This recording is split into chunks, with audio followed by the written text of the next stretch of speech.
Hello everyone, welcome to Vedankul. आज के इस वीडियो में हम यूपी टेट 2021 के आंसर की को देखेंगे, जो कि आज 23 जनवरी 2022 को कंडक्ट किया गया है। ये हमारा सेट नंबर सी होगा। ये हमारा सेट नंबर सी है। आप सभी के पास जो भी सेट ए, बी या डी हो, आप इसके अकॉर्डिंग आंसर्स मैच कर सकते हैं।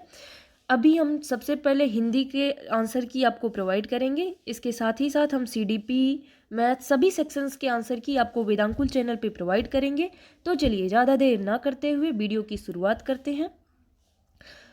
हमारा 31 से 35 है, गद्यांश को पढ़कर हमें आंसर करना है। तो चलिए देखते हैं हमारा पहला क्वेश्चन क्या है।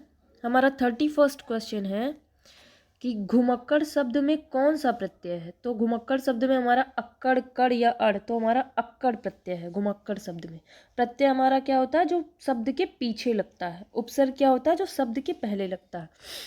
हमारा अगला 32 नंबर का क्वेश्चन है, महावीर स्वामी का जन्म कहाँ हुआ था। तो हमारा राइट आंसर होगा वैशाली। महावीर स्वामी का जन्म कहाँ हुआ था, वैशाली में। हमारा 33 क्वेश्चन है, स्वच्छंद में कौन सी समास है। तो स्वच्छंद में कौन सी संधि है हमारी। तो हमारा राइट आंसर होगा व्यंजन संधि। व्यंजन संधि। चलिए अगला क्वेश्चन हमारा, महात्मा बुद्ध ने जब बुद्धत्व प्राप्त किया तब उनकी अवस्था कितनी थी। तो महात्मा बुद्ध ने जब बुद्धत्व प्राप्त किया था तब उनकी अवस्था कितनी वर्ष थी। तो हमारा राइट आंसर होगा 35 वर्ष। 35 वर्ष की आयु में महात्मा बुद्ध ने बोधि वृक्ष के नीचे बुद्धत्व की प्राप्ति किया था। हमारा अगला प्रश्न है, श्रुति धर्म का क्या अर्थ है। तो श्रुति धर्म का हमारा क्या अर्थ होता है। हमारा राइट आंसर होगा वैदिक धर्म। बहुत लोग इसमें कंफ्यूज होते हैं कि बौद्ध धर्म है या वैदिक धर्म है, तो आप क्वेश्चन से ही पढ़ सकते हैं। हमारा दिया है कि श्रुति धर्म की रक्षा के लिए शंकराचार्य के प्रयत्नों से ही वैदिक धर्म का उत्थान हो सका। तो वैदिक धर्म का उत्थान, तो हमारा आंसर क्वेश्चन में ही दे दिया है कि श्रुति धर्म का अर्थ क्या है, वैदिक धर्म होता है। हमारा अगला प्रश्न है, ड़ का उच्चारण स्थान होता है। तो ड़ का उच्चारण स्थान नासिका से होता है, नासिका। हमारा राइट आंसर नासिका होगा। अगला प्रश्न है, 4 गज मलमल में कौन सा विशेषण है। तो हमारा राइट आंसर होगा परिमाण बोधक। 4 गज मलमल में परिमाण बोधक विशेषण है, परिमाण बोधक। हमारा 38 नंबर का क्वेश्चन है, समास का विलोम क्या होता है। तो समास का विलोम व्यास, साहसिक, समस्या या सामासिक। तो समास का विलोम व्यास होता है, व्यास। हमारा अगला प्रश्न है, शून्य। शून्य का तत्सम रूप क्या है। तो शून्य का तत्सम रूप आपका क्या है, शून्य है। शून्य, शून्य होता है आपका तत्सम रूप। हमारा अगला प्रश्न है, आँख की किरकिरी होने का अर्थ है। तो आँख की किरकिरी होने का अर्थ क्या होता है, अप्रिय लगना, किसी की आँखों में गड़ना, किसी को अप्रिय लगना। तो हमारा 40 नंबर का राइट आंसर हो जाएगा अप्रिय लगना। हमारा अगला प्रश्न है 41, निम्न में से किस शब्द की वर्तनी सही है। अनुग्रहित, अनुग्रहित। तो राइट आंसर हमारा क्या होगा, अनुग्रहित। अनुग्रहित हमारा राइट आंसर होगा। हमारा 42 क्वेश्चन है, निम्नलिखित में से शुद्ध शब्द क्या है। तो शुद्ध शब्द हमारा क्या है, पैतृक। पैतृक जो होता है शुद्ध शब्द होता है। पैतृक कैसे लिखा जाता है, तो ये आपका 4th, पैतृक ऐसे लिखा जाता है। हमारा अगला प्रश्न है, स ध्वनि का उच्चारण स्थान क्या होता है। तो स ध्वनि का उच्चारण स्थान क्या होता है, तालु।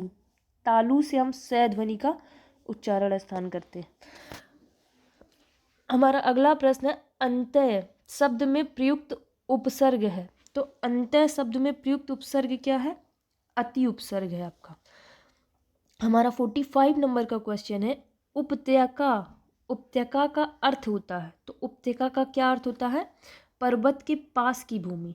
जिन लोगों में ने भी अनेक शब्दों के लिए एक शब्द पढ़ा होगा, उनको ये बहुत आसानी से वो कर सकते हैं कि उपत्यका का क्या अर्थ होता है। तो पर्वत के पास की भूमि। हमारा अगला प्रश्न है, निम्नलिखित में से मौखिक अभिव्यक्ति का रूप है। तो हमारा राइट आंसर हो जाएगा, इसमें बहुत लोग कंफ्यूज होंगे आशु भाषण और श्रुतलेख में, लेकिन हमारा राइट आंसर हो जाएगा श्रुतलेख। श्रुतलेख क्या होगा, हमारा राइट आंसर होगा। मौखिक अभिव्यक्ति का रूप क्या है, श्रुतलेख। हमारा अगला प्रश्न है हिंदी भाषा की बोलियां कितनी है। तो हिंदी भाषा में कुल कितनी बोलियां, हमारी 18 बोलियां। हमारा अगला प्रश्न है सामाजिक शब्द में मूल शब्द और प्रत्यय क्या है। तो सामाजिक शब्द हमारा किससे बना है, समाज से।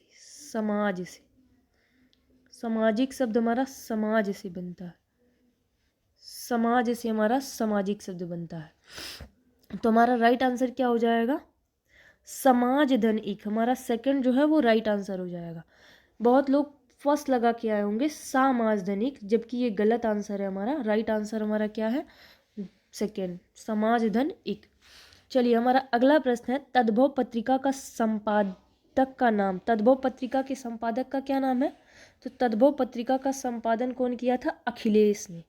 अखिलेश ने तद्भव पत्रिका का संपादन किया था। हमारा अगला प्रश्न है 12 बरस लो कुकर जीवे अरु तेहर लो जिए सियार। ये पंक्ति किसकी है। तो ये पंक्ति हमारा जगनिक जी की है। हमारा अगला प्रश्न है अकाल का पर्यायवाची है। तो अकाल का पर्यायवाची आपका क्या होगा, दुर्भिक्ष। अकाल का पर्यायवाची बहुत लोग अपरिहार्य लगा के आए होंगे, लेकिन अकाल का पर्यायवाची क्या होता है, दुर्भिक्ष होता है। अगर आप ध्यान दें थोड़ा सा भी, तो जीएस से थोड़ा सा कनेक्ट करें इसे, तो अकाल आयोग आपका जो था उसको क्या कहा जाता है, दुर्भिक्ष आयोग भी कहा जाता है। तो वहाँ से भी आप कनेक्ट करके राइट आंसर लगा सकते थे। तो चलिए हमारा अगला प्रश्न है निम्नलिखित वाक्यों में से कौन सा मिश्र वाक्य है। तो मिश्र वाक्य आपका क्या है, आपका राइट आंसर हो जाएगा अध्यापक देखते हैं कि छात्र पढ़ते हैं। बहुत लोग लगा के आए होंगे छात्र पढ़ते हैं और अध्यापक उन्हें देखते हैं। जल्दी जल्दी में लगा दिए होंगे छात्र पढ़ते हैं और अध्यापक उन्हें देखते हैं, जबकि हमारा राइट आंसर ये बिल्कुल ही हमारा गलत आंसर है। क्योंकि अगर आप ध्यान दें तो और जो होता है और वो संयुक्त वाक्य होता है। संयुक्त वाक्य को जोड़ने के लिए और का प्रयोग होता है, जबकि मिश्र वाक्य को जोड़ने के लिए हमारे किन शब्दों का प्रयोग होता है। तो मिश्र वाक्य को जोड़ने के लिए की वाले शब्दों का प्रयोग होता है। की, किंतु, परंतु, इन सारे शब्दों का प्रयोग होता है मिश्र वाक्य को जोड़ने के लिए। तो हमारा राइट आंसर हो जाएगा अध्यापक देखते हैं कि छात्र पढ़ते हैं। हमारा 53 नंबर क्वेश्चन है जिसकी पूर्व से कोई आशा न हो के लिए एक शब्द है। तो हमारा राइट आंसर अप्रत्याशित हो जाएगा।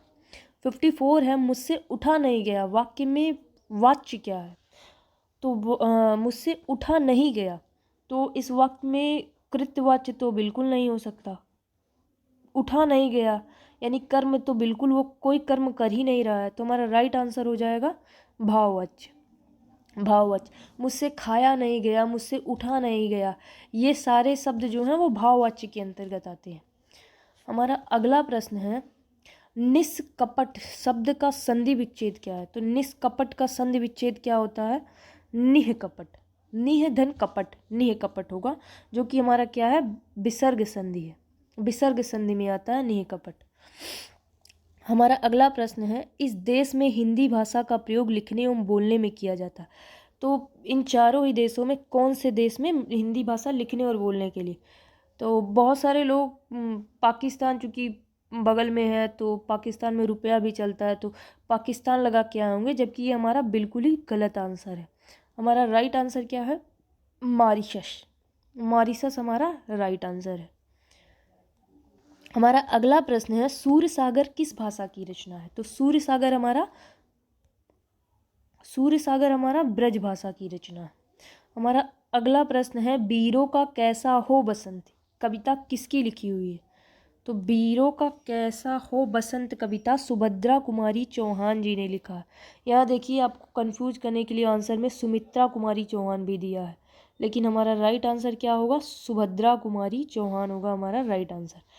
हमारा अगला प्रश्न है क्षेत्रीय में कौन सा विशेषण है। तो क्षेत्रीय में हमारा कौन सा विशेषण है, तो हमारा गुणवाचक विशेषण है, क्योंकि क्षेत्रीय में कोई परिणाम है नहीं तो परिणाम बोधक हो नहीं सकता, संख्या है नहीं तो संख्या वाचक हो नहीं सकता। तो हमारा बचता क्या है, गुणवाचक और सर्वनामिक।